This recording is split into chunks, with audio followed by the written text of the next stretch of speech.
Get more now from the chair of the House Foreign Affairs Committee, Congressman Ed Royce. Mr. Chairman, Barbara Starr's the observation that these 5 bad guys were to have been released anyway. Maybe we should be grateful that we were able to at least get Bergdahl back in exchange for them.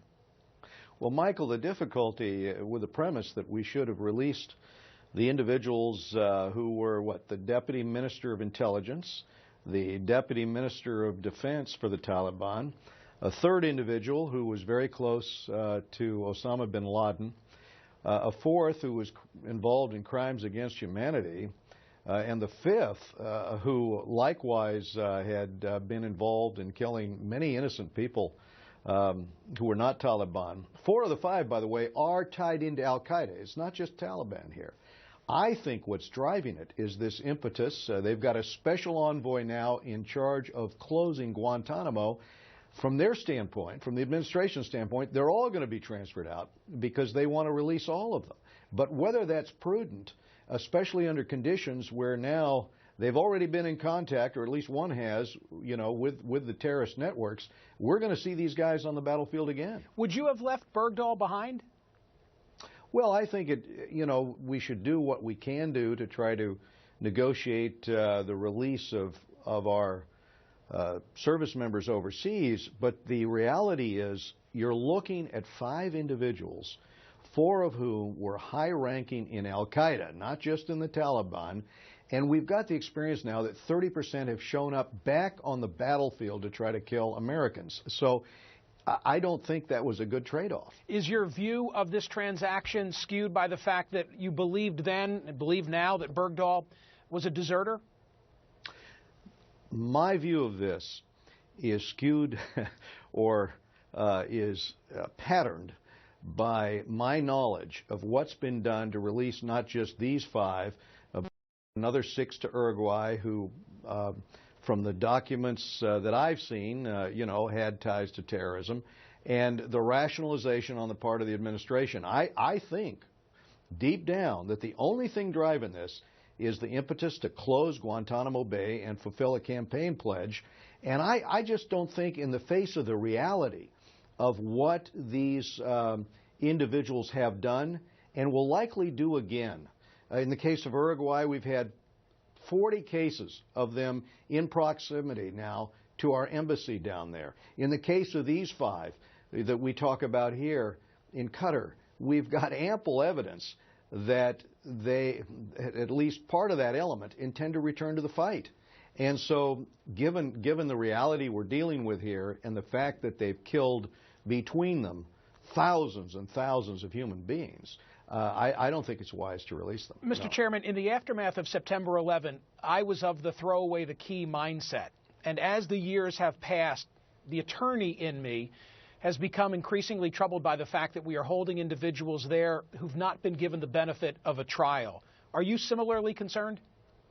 Well, I think in these cases where you have individuals with ties to al-Qaeda, in an abundance of caution, while this struggle is going on with al-Qaeda and they can continue to try to bomb us here in the United States and carry out ongoing attacks against our allies, it is rather foolish to take personnel, let's take 4 of the 5, when you know they've had those ties, and to release them, especially given the background. Here you have individuals, one's a commander, one's Deputy Minister of Defense for Taliban, another's Deputy Intelligence Chief for the Taliban, and between them have thousands of human beings, and you release them.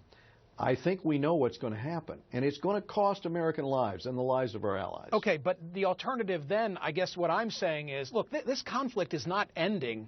I hope you live to be 150 and that I'm there to see it, but I don't think this conflict is ending in either of our lives. So what then are we saying? We're going to keep you or people like you in Gitmo, and you're never even going to get a trial. This is a difficult situation, but in the past, when we were involved with foreign combatants in a situation of war, whether it was the Second World War or the First, they were held in captivity until after hostilities ceased. Why? Because they had an allegiance. They had an allegiance to a foreign enemy that was at war with us. 4 of these 5 have an allegiance to al-Qaeda. The fifth has an allegiance, to the Taliban.